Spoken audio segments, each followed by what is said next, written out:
are observing the 77th anniversary of one of the deadliest battles of World War II.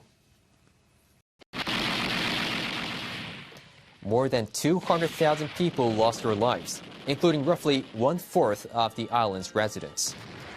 Okinawa recognizes June 23, 1945, as the final day of organized combat between the Imperial Japanese military and U.S.-led forces. Since Thursday morning, people have been visiting the cornerstone of peace. It's located in a park that sits where some of the fiercest fighting happened in the battle's climactic moments. This woman in her late 70s lost her father before she could see him. I never had the chance to get to know my father. I hope society can learn to live without conflict, so that fewer people experience what I have been through. Only about 10% of Okinawa's current population was alive before the end of the World War II. Those born after say they want future generations to understand the tragedy of the battle. My kids and I will spend today reflecting on how grateful we are to spend every day living in peace. At noon, people attending an official memorial ceremony observed a moment of silence.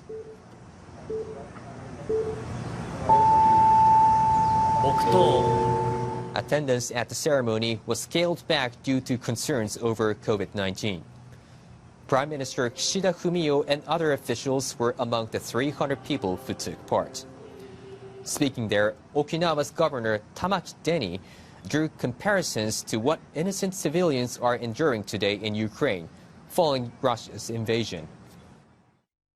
It is an indescribable shock to see what's happening there now remind us of what happened here 77 years ago during the Battle of Okinawa. From here to the rest of the world, we would like to raise our voices for peace. We will continue to call for the eradication of nuclear weapons, the end of war, and peace for all time, so that Okinawa never becomes a battlefield ever again.